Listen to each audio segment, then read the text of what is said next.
Good morning, students. Okay, we're going to talk about point of view now.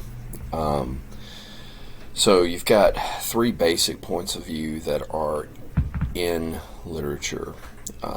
It's in fiction. And when we talk about point of view, we're talking about the narrator, whoever's telling the story.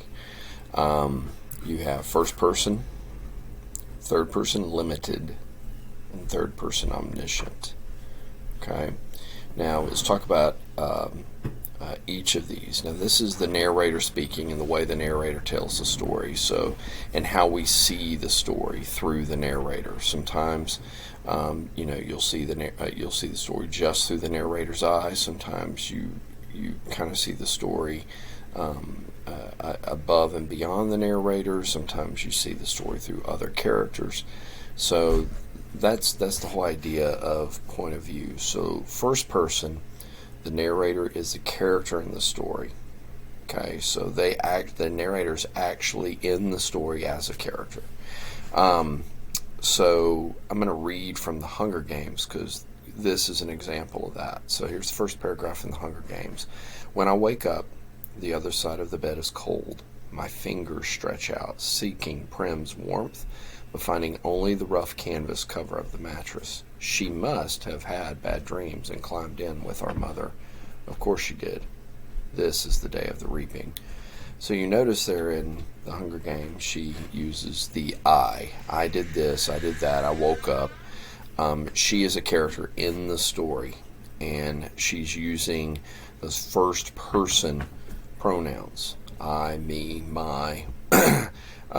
So that's what makes it first person point of view. Okay. Now, the next one that you'll commonly run into in stories is third person limited. Okay, and that's where the character is not, or the narrator is not a character in the story. Okay, so they're not acting, they're not saying the I, the me, the my, but as the story unfolds, the story is seen through the mind of at least one of the characters. So the narrator may step outside of the characters and may show you a lot of the characters, but the mind, the only mind you're in is in the main character's mind. So I'm going to show you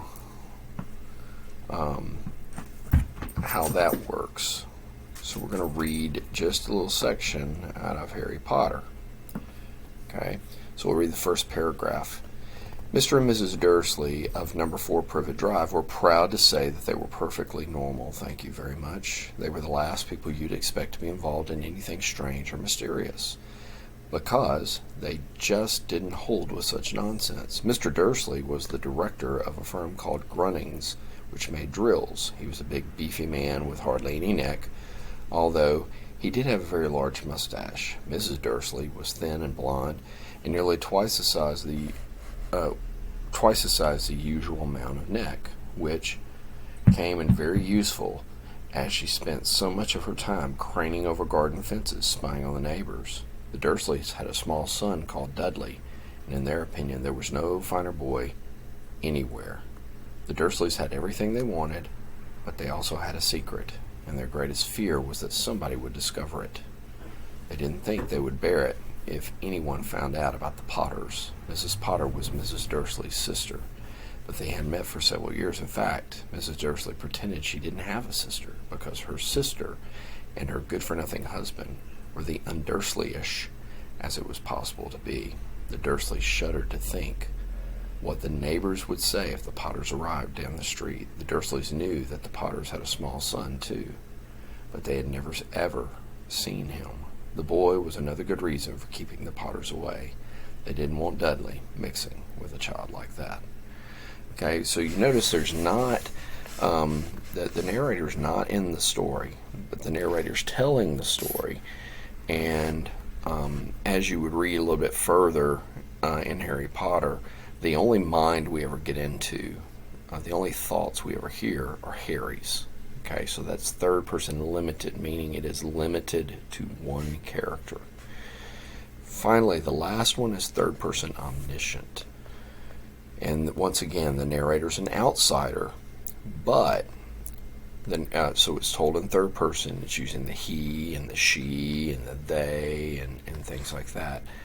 The problem is the omniscient narrator can go into the minds of several characters. So we're not going to be covering this for a while, but we will read a story where we do this, where you actually get to know the minds of several characters.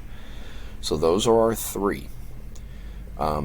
So in just a little bit, you will have a warm-up in your notebook that you will do based on what you have learned in this. All right?